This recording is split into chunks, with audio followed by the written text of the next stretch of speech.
Hello everyone. If you're new to our Arty webinars, welcome. If not, welcome back. It's 2 o'clock, it's Tuesday, it's almost Christmas, and it's time for our very last live Arty class of 2020. As always, hosted by Shopkeep Arty.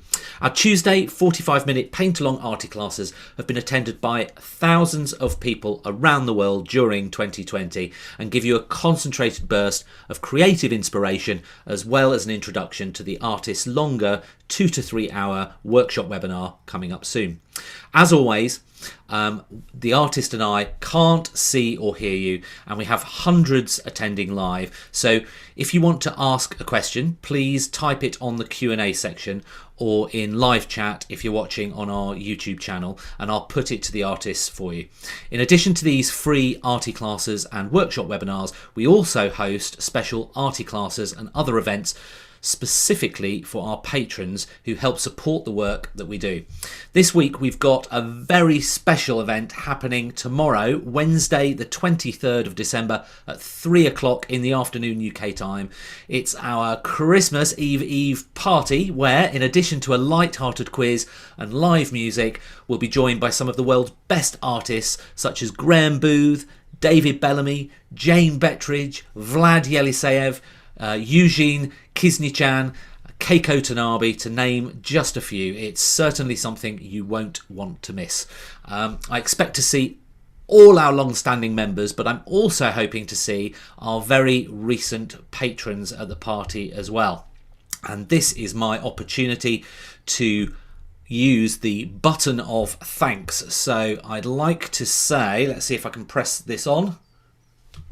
There we go. So I want to say thank you to our new patrons, to Marjorie Kenny, Mary Mayover, Trina Drotter, Claire, Diana Thompson, Mary Lynn Ward, and Regina Schaller. Probably pronounced that wrong. Sorry about that. And also Sharon, Sheila Chapman, Elaine Day, Marjorie Lavery, Karen Hume, and Manette Melanson. So thank you so much everyone for supporting us. That is fantastic, and it just helps us to put on these shows free every week. So thank you so much for that support. So our platform and patron community has really been growing from strength to strength this year, and if you want to be able to say that you were there at our very first webinar party, then there's still time to join in. Simply head over to shopkeeparty.com, where you can find out more about the benefits and rewards you get for being a patron. You can join for as little as £5, or that equates to roughly about $6.50 a month. It's about the same price as 2 cups of coffee, and what's more, you can cancel at any time. So if you wanted to, you could just use it to gain entry to the party. Oh, sad face. But I really do hope that you'd stay. Today we're saying hello to Al Kline from Southern Texas for this festive Arty class. Al is the president of the Watercolour Society of South Texas and was originally born in Holland. Although he's always been passionate about art, Al only started to focus on it full-time a few years ago. Through his teaching and now online instruction, he's gained international recognition as a watercolour artist. He's won numerous awards in both local and statewide shows, so I'm really looking forward to it. Finally, we'll stop around halfway as usual to take a short break and ask Al to outline his exclusive workshop, which is taking place in the new year on Tuesday the 12th of January. But for now, it's time to say hello to Al. Hello, Al. Hello, John. Welcome to South Texas, and welcome to my Great to be here. It's fantastic. What time is it there with you at the moment? Oh, it's just after 8 o'clock, so it's coffee time. It sure is. It's always coffee time for me. I'm always on coffee time. So what are we going to be covering today? Well, we're going to paint a robin today, and I'm going to take you through a little bit of the drawing process just right at the beginning. And then we'll just get right into painting. I know we have just about 45 minutes, so yep. We'll make it quick. Yeah, perfect. Now we've had a question from Jennifer saying, do they actually have robins in Texas? Yeah, yeah, we have robins. I'm not sure if we have these eastern type robins, but yes, we're actually considered the birdiest city in Texas, Corpus Oh, Christi. Yeah. oh, there you go. And do they have red breasts like this one, like this European robin? Because I know you describe it as a European robin, don't you? Yeah, a little bit. They're not quite like this, the robins. Yeah, they're more of a muted color. Okay, okay. Yeah.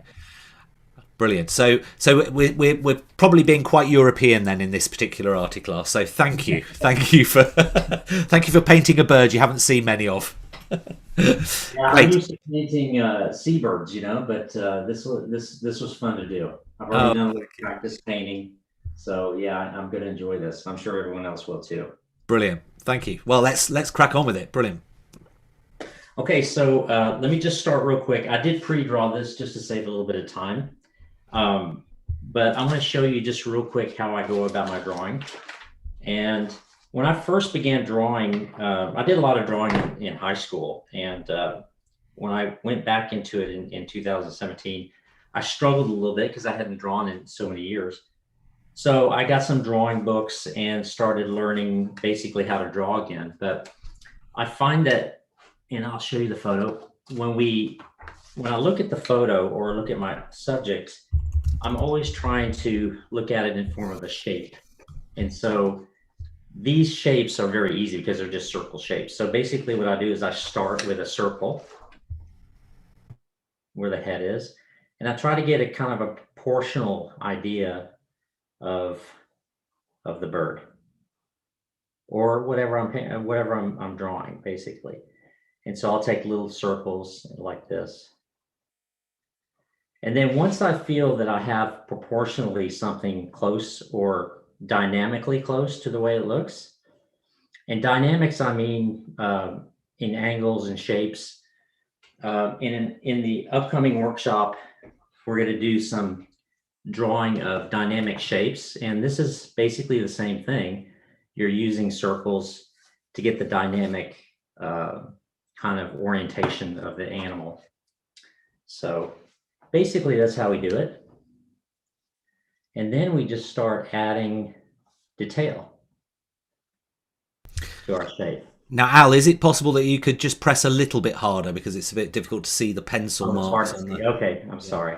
that's all right. Yeah, so I basically just start out with that basic shape, and then I start looking at more detail. And I normally wouldn't press this hard, obviously, on the watercolor paper. And I also use markings, like the markings here, as reference points.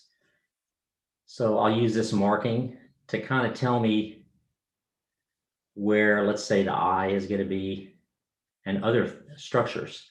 So I know the beak is about right here, and I know the eye is going to be about right here, roughly. Are you able to zoom the camera up slightly more to your sketching? Would that be possible? Yes. There we go. Perfect. Yeah, brilliant. Thanks. So this is just a rough outline. And what I do when I do this, a lot of times I will use this sketch, not so much maybe as a tonal study, but to get an idea of where I want my lights and darks. I know I want a lot of my lights here in the breast because the light's coming from this direction. And then my shadow shape roughly starts about right here and goes this way. So this is kind of where my shadow shape for the bird is going to be in this area. And of course, the legs, I know this from doing seabirds, the legs, the beak, and the eye, I'll paint that in a little bit later as far as thicker paint because I want to bring this out. And we might do some of this in dry brush as well. So, and then of course you have your background structures, our trees, things like that. So I'm not worried about that. But when I do compose this, I look at it and I think, okay, what do I want in front? What do I want as my focal point? And what do I want in behind? Now, if you look at the photo. Now, don't forget to zoom back a bit if you're working on the bigger. There you go. Thanks. Yeah, so in the photo, we have this kind of hazy background where you see a tree, but it's not defined. And then we have the defined tree here or branch. But this branch I put behind the bird because I don't want it to, come across it. So I'm taking a little artistic license here just to change the composition. And so when I look at this, I do want juxtaposition of light and dark. So we have a dark here, which I want to juxtapose to this light. So that's good. And then we have a light area here, which will juxtapose nicely with this dark eye. And this is our shadow shape here, roughly. So this is going to be more in the shade, this area here. And what I like about this is we got structures behind, like I have a tree behind. This is going to be in the background. This will be more forward. This will be more in the background. So this juxtaposes nicely for me as far as background, foreground, and foreground here. Okay, so that's what I look at as far as composition goes. Okay, so let's just go ahead and paint it. Am I on the clock now? You were on the clock 5 minutes ago, but it's absolutely fine. That was really good explanation, so thank you for that. Yeah, and we'll get more in the other workshop that we'll talk about when we paint the dogs. We'll do a portrait, of course, but we'll also do some dynamic drawing of dogs, and these are all dynamic drawings. We'll talk a bit about this at half time, actually, Al. So okay. Yeah. Sorry. Now, Louisa said, is it possible that you can put your other sketch up alongside, that sketch you were just doing, the little sketch on your sketch pad? Because I think she was just copying that a little bit on there. Yeah. Yeah. Hopefully that won't get in the way, but if you could just maybe leave that. Well, if it does, I'll just move it. Okay. I'll leave it up for a little while. Okay, perfect. Thanks. So when I mix my colors, of course, I start very traditional. I start with my 3 primary colors. We'll start with yellow ochre, cobalt, and alizarin crimson. Those are my 3 go-to primary colors. And in the beginning here, of course, we want to use more water than paint because we're doing kind of our underwash. I do paint a little bit differently than most watercolor artists because I try to keep everything wet and wet throughout my painting. And a lot of traditional watercolorists will let the watercolor dry after that first wash, where I don't do that. I just keep kind of going. Any chance you could just zoom out a little bit more so they can see doing the palette? Yeah, that's a bit better. Yeah, perfect. It's a difficult balance of being too close to so you can see the painting as well as the palette, but hopefully that helps. I just started doing these Zoom things just a few months ago, and it's still kind of a learning process trying to get the lighting and all that, so. It's a juggle, isn't it? Sasha has asked what. Now, Sasha, I've got to give a special mention to because Sasha, I think you were 14 when you joined us in lockdown at the start, but you may be 15 now, I don't know. But she started with us and got a few of her friends involved at her school, and there was a lot of, we were giving prizes out and things like that every week on our arty classes, and Sasha won a couple of those prizes. So it's really great to have you with us again, Sasha. I know it's obviously the holiday time now, so hopefully you'll have a good day. You've asked what colours we'll be using. You can actually find that on our website on this particular class, and it's got the list of colours. But if you just do something that looks similar, like the blue, the red and the brown and the yellow, I think you'll be able to continue quite well. Yeah, and I like to let these colors kind of mix on paper. And I do go through quite a bit of tissue paper because I'm working so much wet into wet here. So and I always use my spray bottle to keep things really moist while I'm doing this. Could you just explain which colors you put into these mixers? I know you were doing it as you. This is yellow ochre gold here that I'm using just to give it a little bit of tone, and I like this wet into wet interaction that we're having. So I keep that going. I'll let this bleed in. Now I do have a little bit of blue in here, and when that mixes, it turns kind of greeny. So we can pull a little bit of that out. That's okay.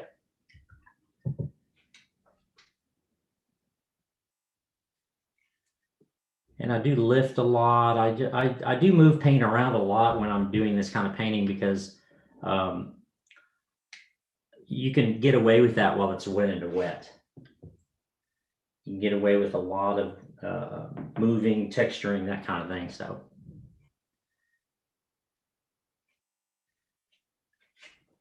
And I'm not worried about getting this too dark. I like to let these colors kind of mix into paper. Because I will lift some of this out as well. And don't cover everything. That's another thing. Don't cover the entire paper, because if you do that, you're not going to leave any lights. I like to leave a little bit of the white of the paper. I think it gives it a nice look. And we want to keep a little bit of white in here, or a lighter color, so we'll keep a little bit of white of the paper there. And you see how I'm not worried about putting in a little bit too much paint. I go ahead and let this mix together. This is a little warmer under here. You can see from the photo. Now, Karen's asked, how did you get the red colour on the breast? That's just burnt quinacridone that I use. So I let that mix in, and I'm keeping things really moist and wet here at this phase. But I like to mix different colors together, so I want to keep that going. I'm going to use a little bit of lavender now.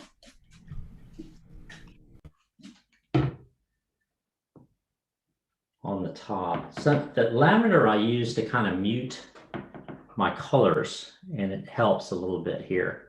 I got to let this dry a little bit, so, because I really don't want that green. It's got a green tinge to it, but I don't want it too much there.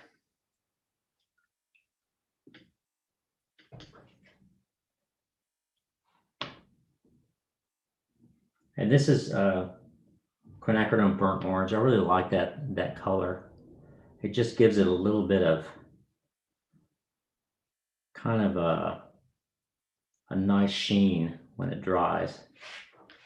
Then I'm going to come in with a little bit darker color here. This is just a little bit of Van Dyke now. And I'm not worried about going too dark, because I will lift a little bit. I think you have to have that in watercolor. You have to have the lightest of light and the darkest of dark. You have to have a transition of tones, a full scale of tone here. Now, is there a chance we could swap out the little sketch for maybe the photo on the top left there? Just so that, and that's the photo is quite big.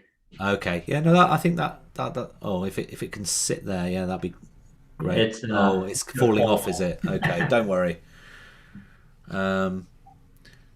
Maybe that little painting that you did, your practice paint at the bottom left that you've got there. Oh yeah. Let me bring that. Kind of put that up. Yeah, that'll stay for now until I start working into the background. Yeah, no problem. We can move it then. Yeah. That was a question from, ironically, Robin. So this is mainly color that I'm working on right now, and then I'll start bringing in some tone with my, remember where our shadow shape was here, so I'll bring that in a little bit.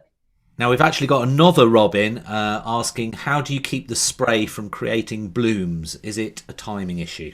Yeah, it's a timing issue. If it's wet, then you're not going to get the blooms as much. But if you start getting damp, it'll start blooming more. Yes.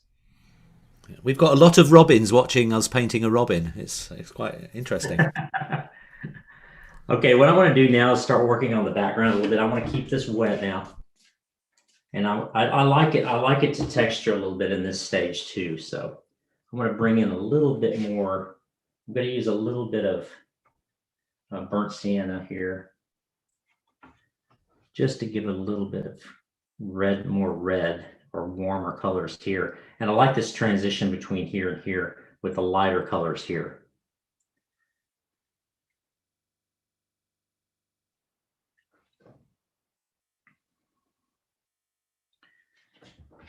I mean, that's really kind of a nice transition of color. So what I'll do now is I grab my square brush and I'll start working a little bit on the background, and I'll clean my palette now just a little bit here. I'll mix just a little bit of alizarin with cobalt, just to get a little bit of a background hue here. And I make this still kind of wet now. I don't make it too thick, the paint. Make it more watery.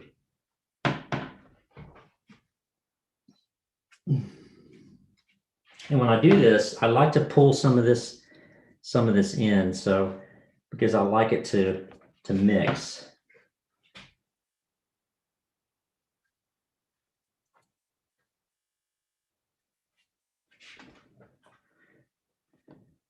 And you know, if you get a little bit of, and I like that little highlight there, we'll keep that there. So I let my painting kind of dictate to me what I need to do. I don't follow the photo too much. I just use the photo more as a reference.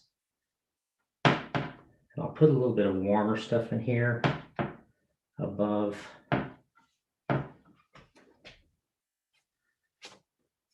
So what we want to do is keep this kind of mixing. And this is my base wash for the back trees, so I'll show you how that works. Now, Gary Friedman's asked, are you using cold press paper 140 at all? Yes, yeah, this is the rough paper. And Jennifer's asked, what brush are you using? Because it looks quite a big head. It's just a real cheap square brush. It's just, I think it's Master's Touch. I just got it at Hobby Lobby. It's a real cheap brush. Nothing too fancy. It is a soft brush though. There's a little splatter there. And when I do this, I try to keep some white of the paper behind it because we'll use those as highlights. We'll keep this more wet again. So I just do a light spray. And you see, I try to keep everything really wet when I do this, because I know that that when I start putting on my darker tones, it'll start layering a little bit. And then I'll finish it off with dry brush. Now this is getting pretty dry here, so I want to start putting in my shadow shape, and I want to do this while it's still a little bit moist. And I'm using a little bit of dioxazine here. Now Marie France has asked, what's your preferred watercolor brand at all? Daniel Smith. Okay. Yeah, that's what I use primarily. I do want to get a little bit, before I do the shadow shape, I want to do a little bit of this wing, get a little color. It just needs a little bit of tone and color. And I'm using cobalt and raw umber.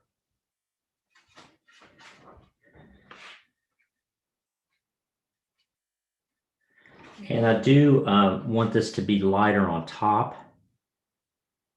So we'll just do that for as a, you know, and don't destroy your whites. That's very important to me when I paint, is I don't want to destroy these whites at all. And see, it's wet, so I'm always going to get kind of a lost and found look, which that's what I really like about the way I paint, is I like these lost and found edges. And you see how that bleeds a little bit, you get a little bit of a halo effect. I kind of like all those little effects happening. Now I'm going to actually, and this is still wet now, so I want to let this shadow shape kind of fall into this, the bottom of the body here. And I'll overdo this a little bit because I know when it dries, it's going to be a little bit, just a tad lighter. And I'm going to put a big black mark here, a darker, not black, but darker mark here. So I'm not worried about losing that light there. And so we have a nice transition. I like at this stage to really kind of see a resemblance of what I'm painting tonally and color-wise.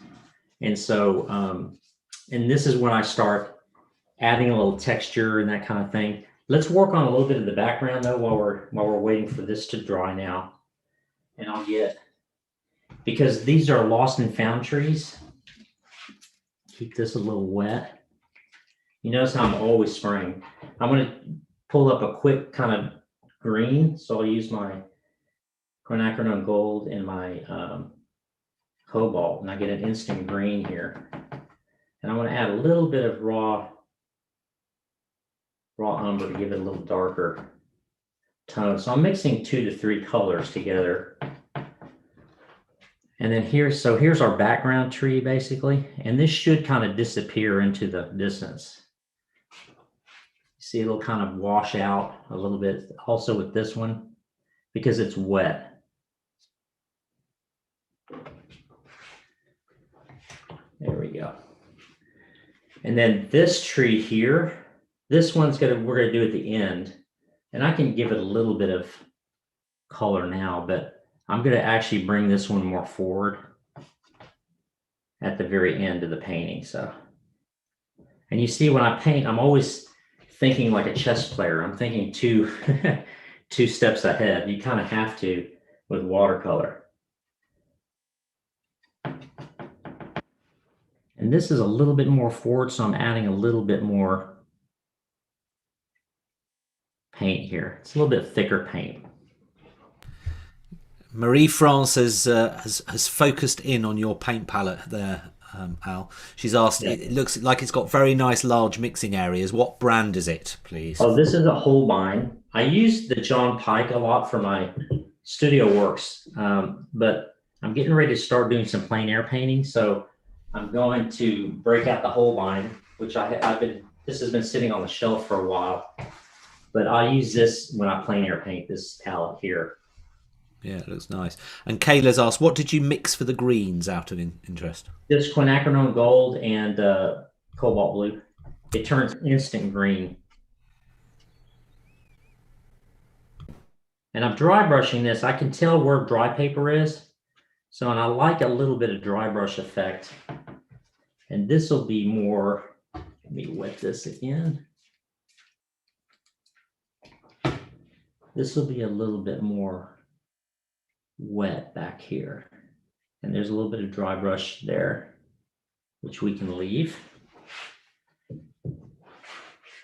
And I'm not worried about painting in a lot of these lines just quite yet, because we're going to do this at the very end with dry brush. I know where I want my harder edges to be and where I want to bring things forward. That's that planning aspect of this. Now I want to make a little bit darker green, so I take cobalt blue with my quinacridone gold, and I get a real dark blue. I'm sorry, a dark green. And this just gives it a little bit of variety. That's all, just a variety of color and tone. Now, Avi said, if I spray in between my colors so it doesn't dry the paints, they start losing their power and spread. Is that what you want to happen? Yeah, it's hard to say. There's a fine line. I mean, I can tell just by the way the paper is reacting how wet it is. And I know exactly how much paint I want to put down with my mixture. If it's too watery, you're going to lose a lot of your colors. So I keep mixing darker and darker colors. So we're actually doing it in a traditional way where we're going light to dark by increasing our pigment and increasing our tones. I'll make this a little bit darker as we go.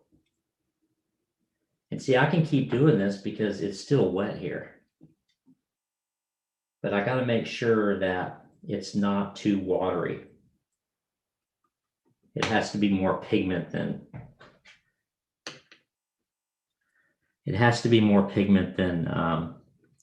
water at this stage. And don't go over all of your whites here.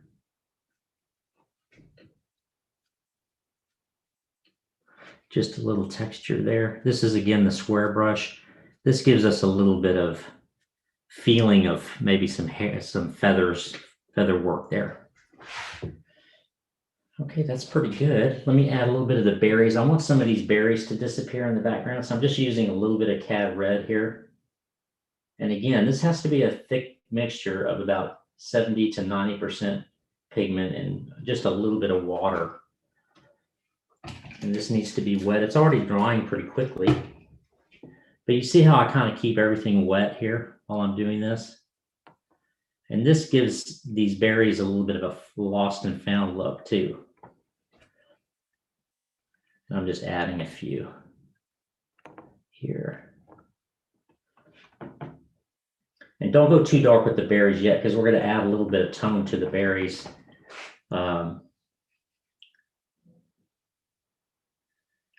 when it dries a little bit more.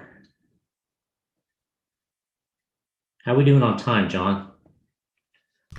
Well, we're kind of around the halfway mark. So at any stage, because I was thinking if you're keeping it wet at the moment, maybe there'll be a time when you want to just leave it to dry for a little bit more. Yes, I'm about at that stage actually, to let it dry.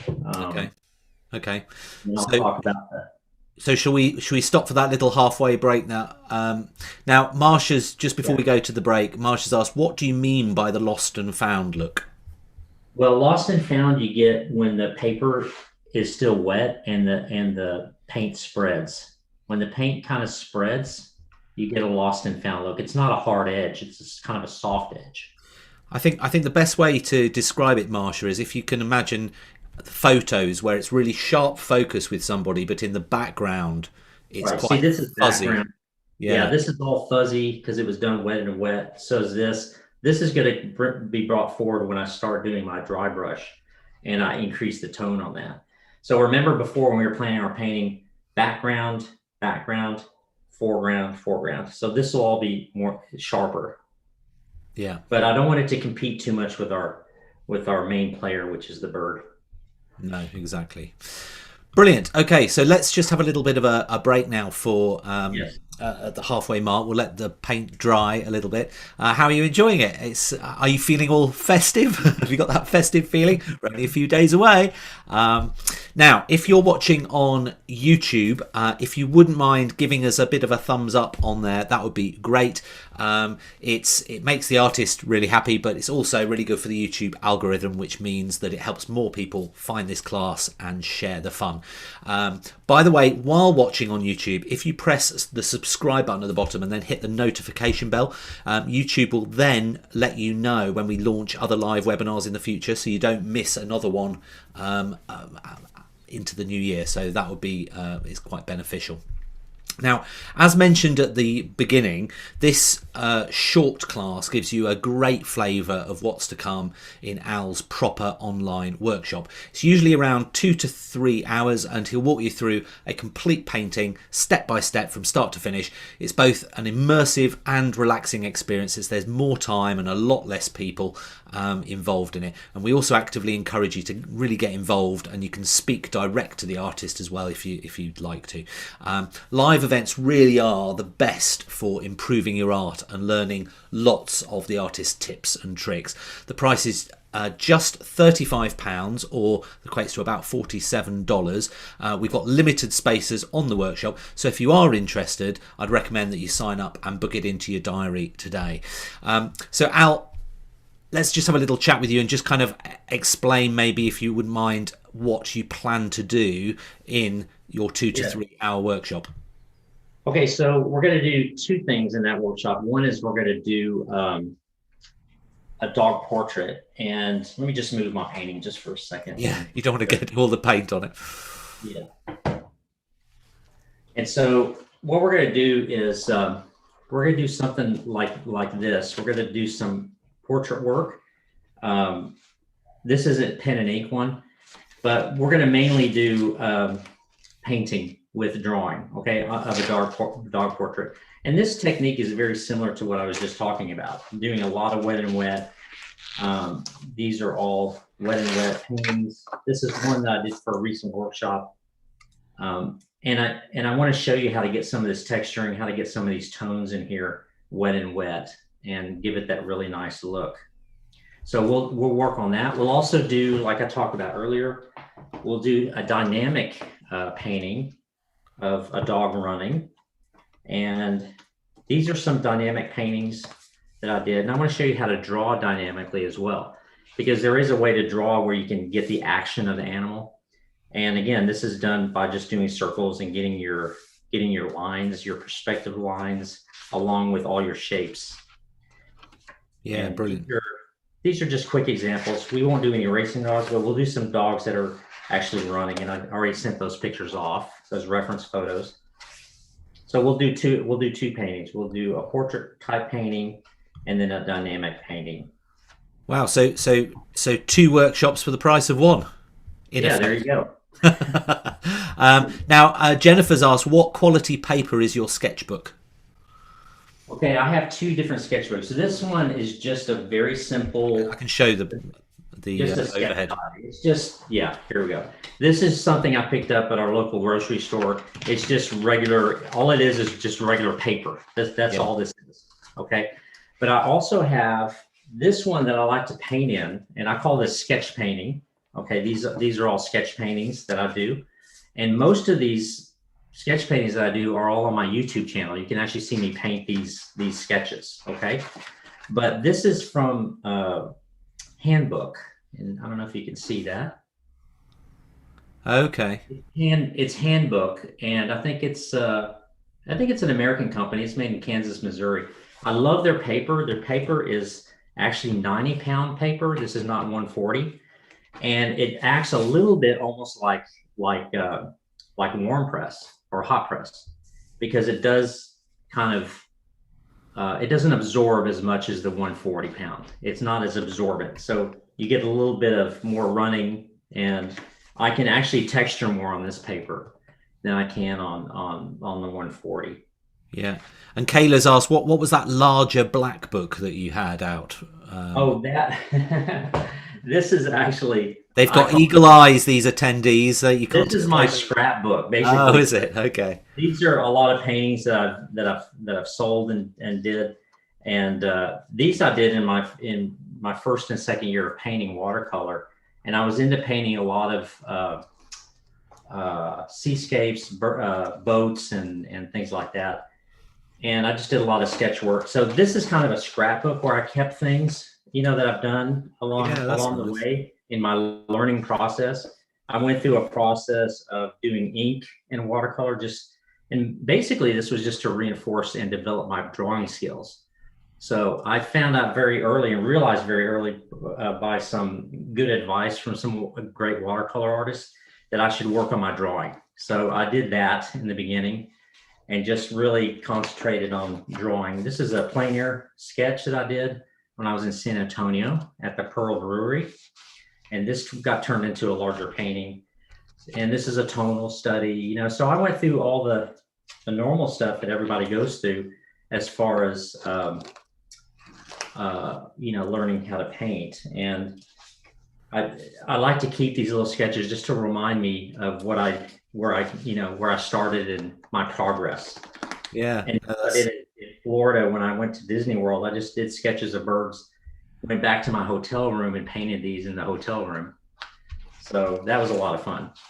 No, I think it's really fascinating. In fact, it's given me a little bit of an idea. Maybe we can do one arty class where we go to different artists and just look at their sketchbooks. I think it's a really nice insight into their world. Right. So how do you go about, if you want to join us for the workshop in January, how do you go about booking it? So those of you that are regulars, you'll know exactly how this all works, but I'll share my screen anyway and just show you how easy it is. You literally just head over to shopkeeparty.com and then you visit the Arty Classes page and you click on upcoming webinars, and there you will see, if we scroll down, Al's upcoming workshop just there. You click on see details and you can see all the details about and the reference pictures and things like that, which are taking a bit of time to load up. There we go. And the movement one as well, those things that he's just been talking about.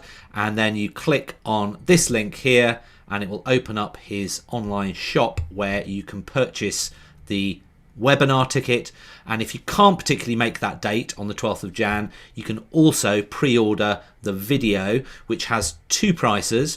So one is the full video price, so that's with obviously everything including the reference pictures, etc., or the discounted video, which is applicable if you have paid for the live workshop ticket. So you get a big discount if you have paid for the workshop ticket. So it's as easy as that. So head over to Shopkeep Arty if you are interested, and you can find all that information on there as well as all the other classes that we're doing as well.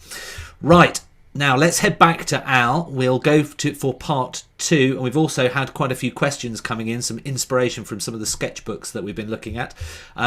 So Has it dried, Al?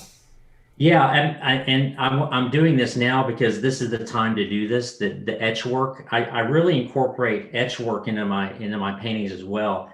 And the only time to really do this is when it's damp, just before it dries. So we're at a damp stage, and I do want to get a little bit of a resemblance of these feathers. So what I do is I just kind of etch out some of these feathers.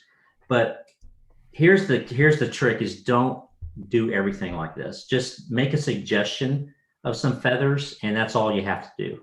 Yeah. Here, just a couple of feather suggestions. I can pull this paint off a little bit to make it look like there's a little bit of feather work there. So Now, but while you're doing that, I'll ask a few questions. So Linda's said, is your reference material usually photographs?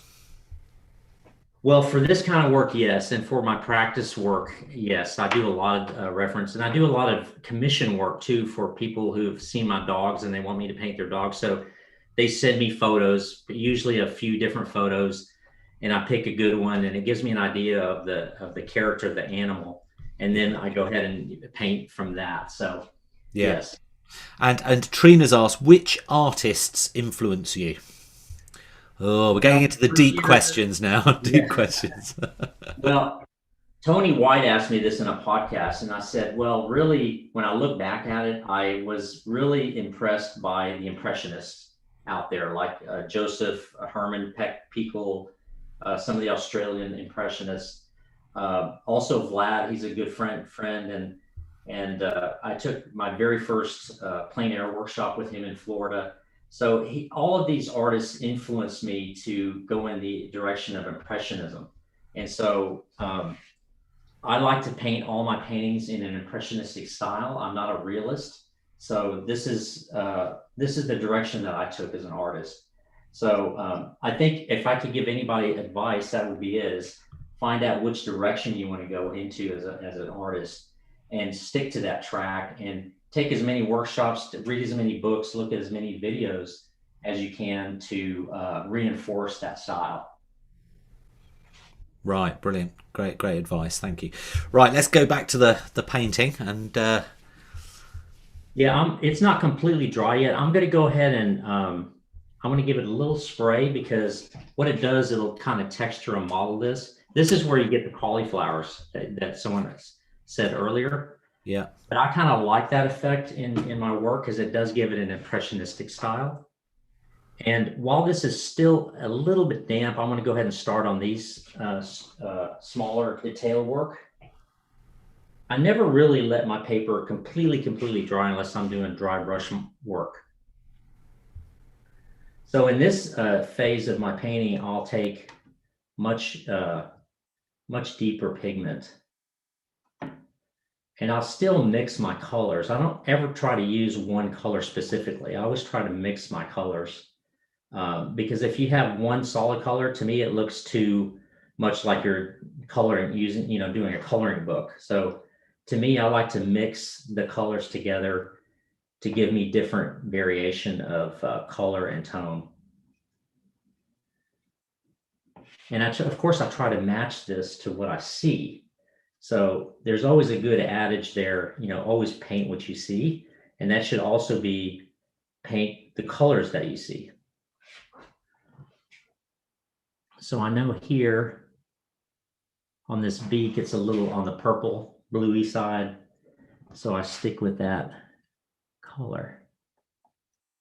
And I'll let this mix a little bit. Now I'm going to pull this up into the top of the beak a little bit, because we don't want it to be completely.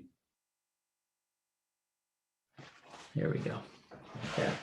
Now this head, I wanted this to dry a little bit more, because I do want to get a little shadow on the top of the head here. So when I do shadow work, I always like to use my square brush, and I've got some nice color here for a shadow. So these shadows here are kind of on the blue purple side. So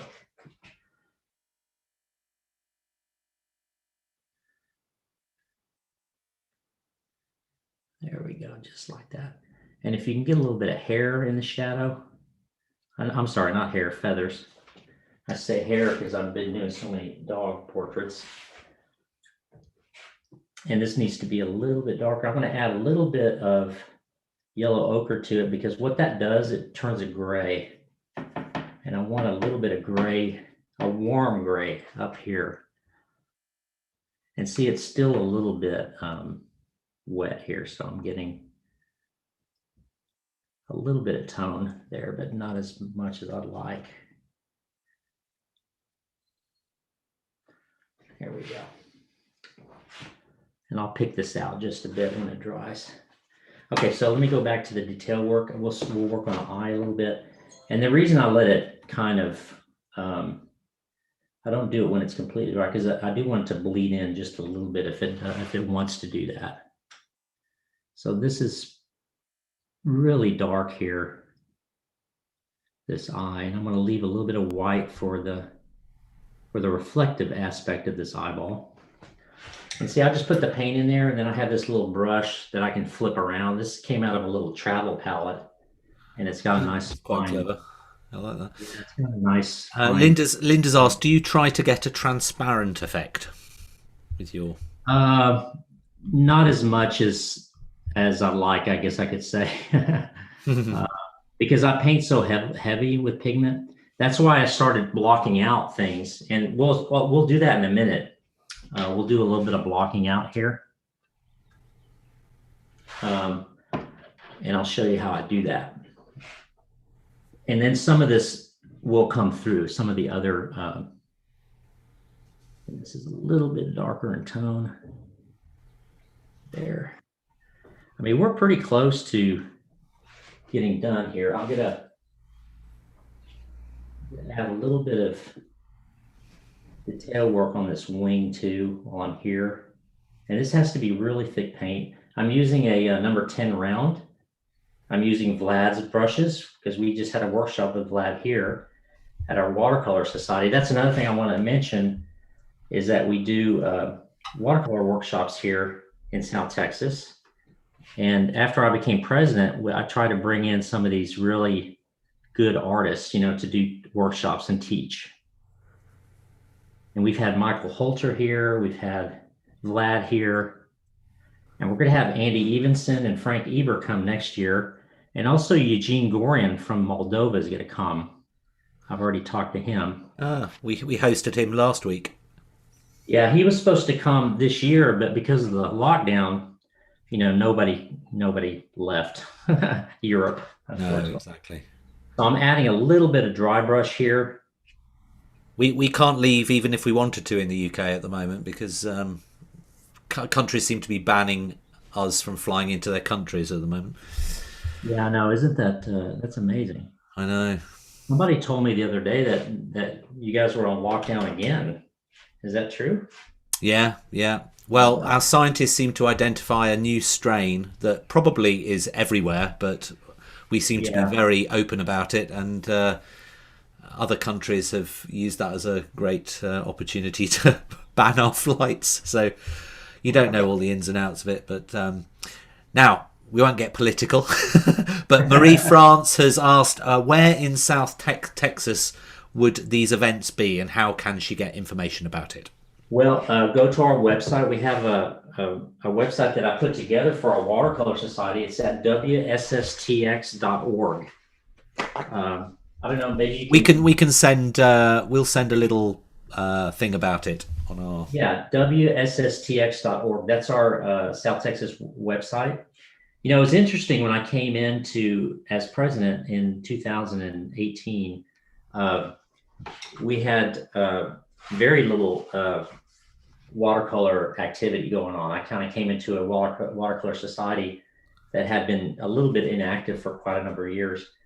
And I've been kind of trying to revitalize it, you know, so that's why we brought in all the workshops and things like that. So, and it's kind of taken off over the last 2 years. We're starting to get more interest, more members.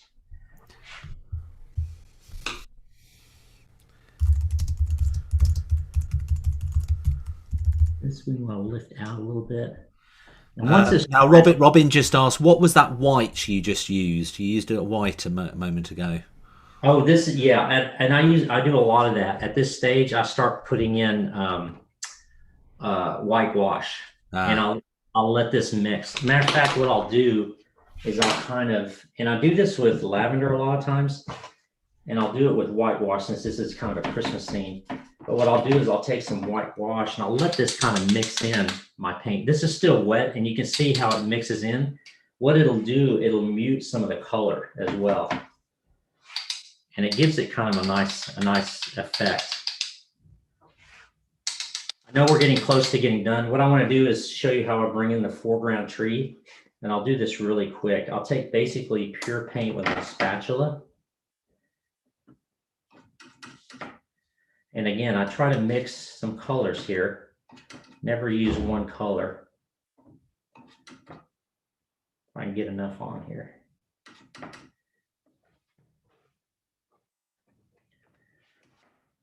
And this is a quick way I found out to make a birch tree, or any tree that has a little bit of texturing to it.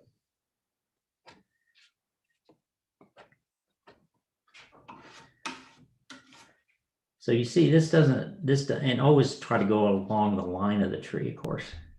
Now, Trina asked, are animals your favorite subject, would you say? I started doing it kind of out of accident, really, because I did the drawings of the dogs as a way to exercise my drawing skill. And when people started seeing them, they started liking what they saw. And so I started doing commission work for them. And that's how it kind of began.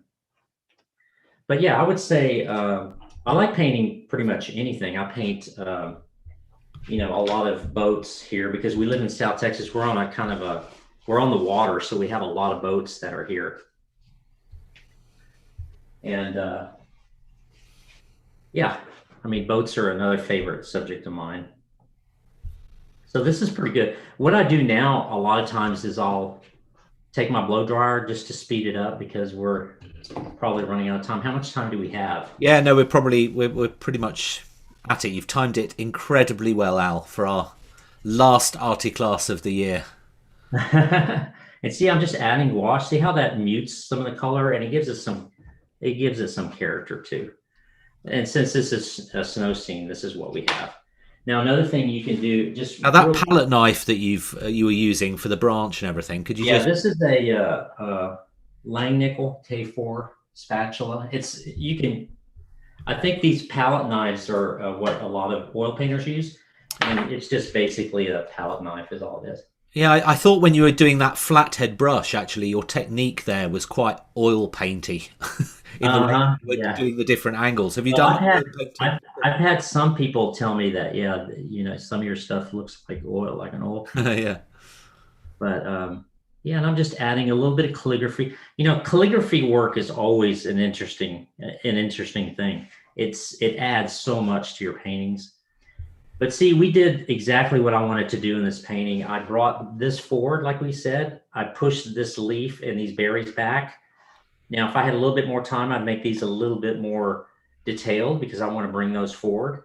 We got these trees back in the background, and we have our bird. The only thing I don't like, I want to critique my own work. The only thing I don't like is the head got a little green. And I could let this completely dry and then put in a little bit more gray here. But I should have mixed this color up here. You see, that would have been a better look. But no, but I think it's great, and it was lovely to join you with that. And I know, obviously, you're not just focusing on the paintings; you're answering all my questions as well. So it was a difficult juggle. You did really well, so thank you for that. Now, how did you get on? We'd love to see your paintings, and we've got the best place for you to post that now. If you visit our Facebook page, Shop Keep Arty, and you'll see a relevant post for this particular arty class on there. And if you can just take a photo of your painting and share it up there, and then we can all see what everybody's done. Everybody has different interpretations, and they always look absolutely stunning. We have a little browse on our page, actually, because you can see all the posts from other people as well on other arty classes, and there's some fantastic artwork. We've got some very, very talented people all around the world that join us, so thank you for doing that. Also, a couple of other important things. So Also, as well as posting your paintings, if you are interested in the workshop with Al early next year, and I think it'll be really insightful, and I think it's a really nice I think it's a relaxed type of environment as well. I think it'll be a really nice workshop. Then it's worth kind of doing that and popping that in your diary today. Finally, for those of you who join these classes on a regular basis, but for whatever reason aren't going to be attending the party tomorrow, thank you for being part of this journey and for all your questions and comments throughout the year. Our shows really can't be what they are without you. So for the final time in 2020, I'd like to wish everyone joining me today a Merry Christmas, and I'll now get my hat on in readiness for tomorrow. I've got to start making the final plans for that. And of course, obviously, so it's goodbye from me. And of course, obviously, thank you so much, Al, for donating your time for us today and sharing that with us. It was a really lovely class. So thank you for a great... Thank you, John, and thanks everybody for joining. I really enjoy this. No, it was brilliant. And I'll just show that last screen to the Robin. We've had a few comments. Lovely demo from Marie France. Thank you, John and Al. Another fabulous Tuesday morning start from Trina. Anita, thanks very much. Merry Christmas to you all.